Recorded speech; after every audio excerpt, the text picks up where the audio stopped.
Nobody outside Russia knows exactly what inside Mezhgorye. And here's the strange part. The city is rumored to have a massive underground network beneath Mount Yamantau, big enough to house tens of thousands of people with its own self-sustaining facilities. Some says it's like a secret underground city built to survive nuclear war, and the residents of Mezhgorye might be the only people who knows the truth.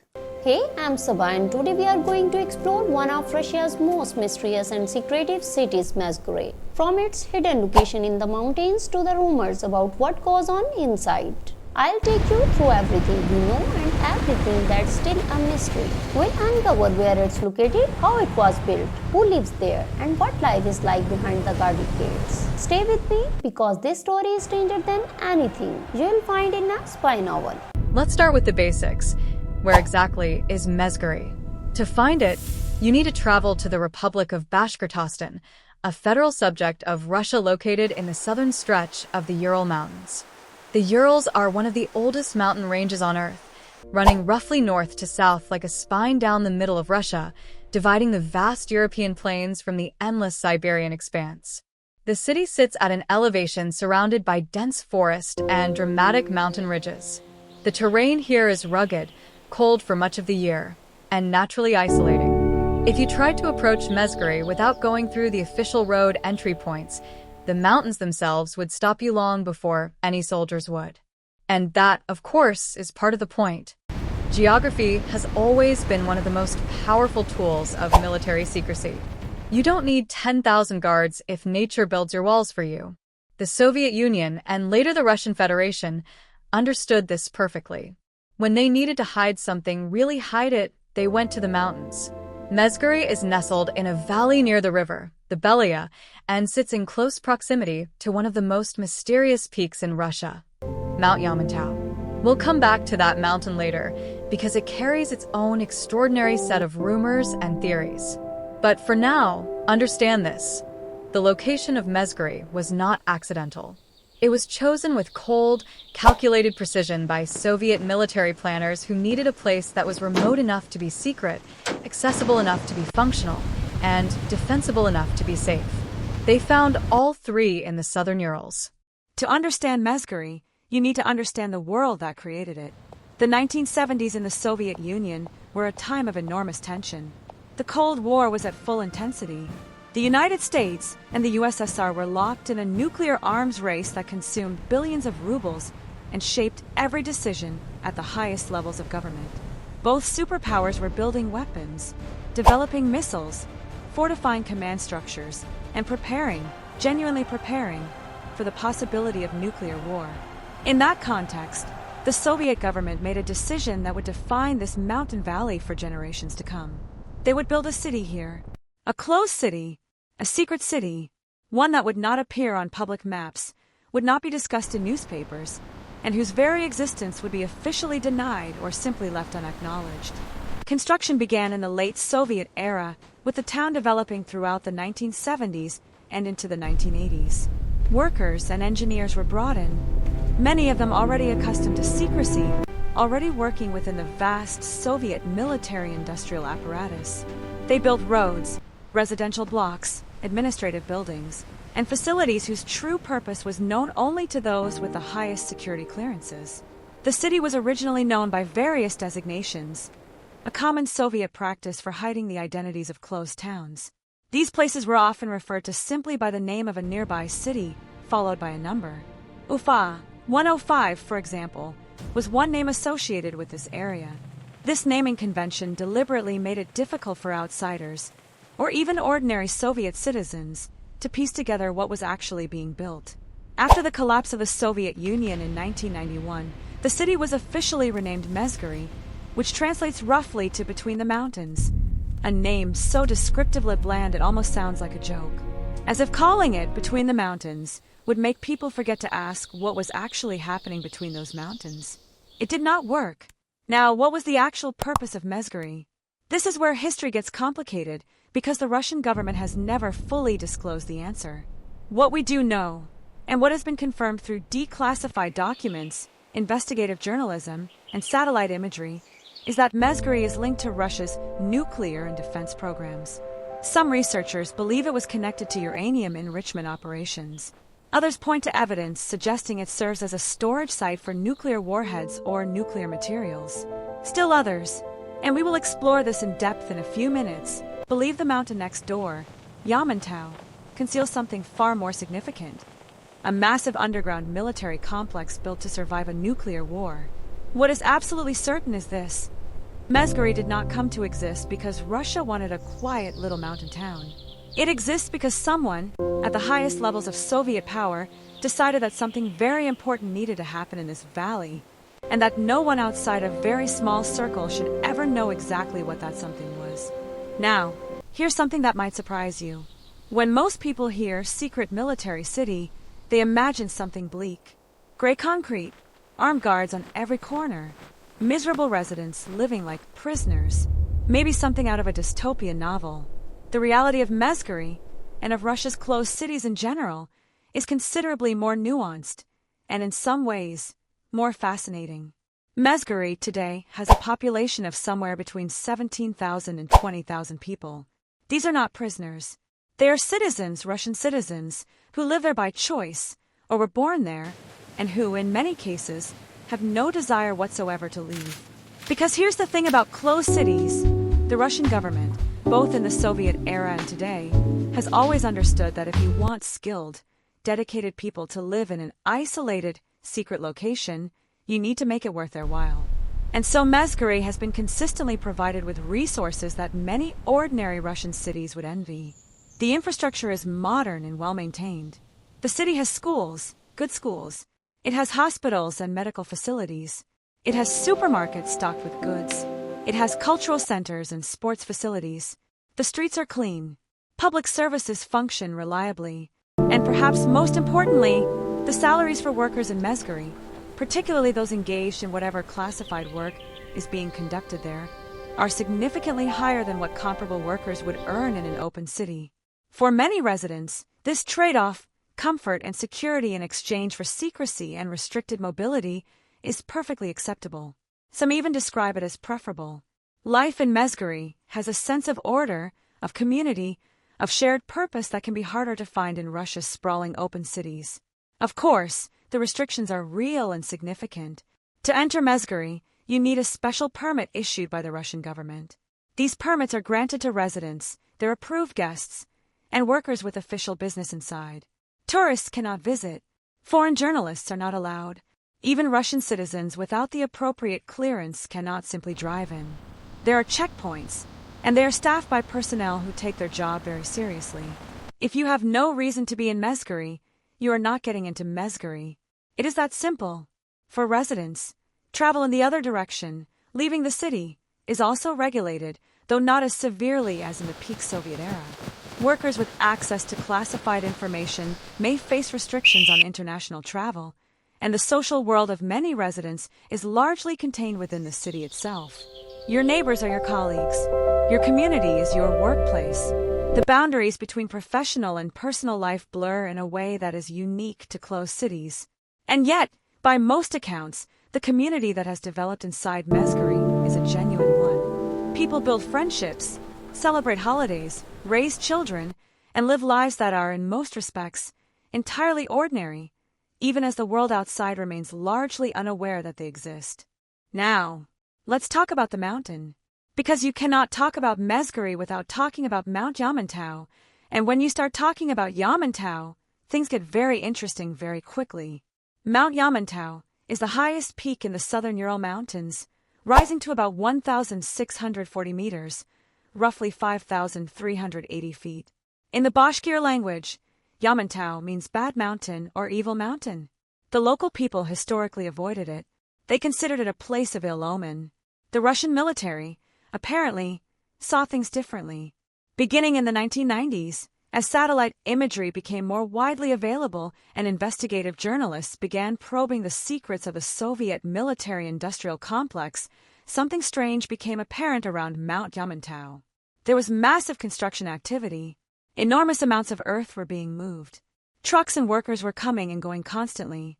Railroad lines and roads were being built or expanded. And it was all happening right next to the closed city of Mezhgorye. American intelligence agencies took notice. Congressional officials raised the issue directly with Russian counterparts. What they asked, "Are you building inside that mountain?" The responses from Russian officials were, to put it diplomatically, unsatisfying. Over the years, the Russian government offered several different explanations for the construction at Yamantau. At various times, they described it as a mining facility, a food storage warehouse, a repository for Russian treasures, and an emergency response center. The explanations changed depending on who was asking and when. None of them were particularly convincing to Western analysts. The theory that has gained the most traction, both among intelligence professionals and among independent researchers, is that Mount Yamantau conceals one of the largest underground military bunker complexes ever constructed. A facility designed to house Russia's top leadership, its military command structure, and enough resources to sustain them through a nuclear exchange and its aftermath. In other words, a doomsday bunker. The Russian equivalent of the American continuity of government facilities hidden beneath mountains like Raven Rock and Cheyenne Mountain. If this theory is correct, and the circumstantial evidence is substantial, then Mezhgorye serves as a surface city supporting whatever is happening underground. The workers, the engineers, the maintenance personnel, the logistical support, all of it based in the city in the valley, all of it connected to the complex beneath the peak above. The scale of construction observed by satellites over the decades suggests something enormous. Not a small bunker, but a vast subterranean network, potentially large enough to house thousands of people, with its own power generation, water supply, and communication systems. Russia has never confirmed this. Russia has never denied it in a way that satisfied anyone either. And that ambiguity, that carefully maintained uncertainty, is itself a kind of power. Because as long as the world doesn't know exactly what's under that mountain, it has to assume the worst. And an adversary that assumes the worst tends to be a more cautious adversary. Whether you find that reassuring or alarming probably depends on where you're sitting.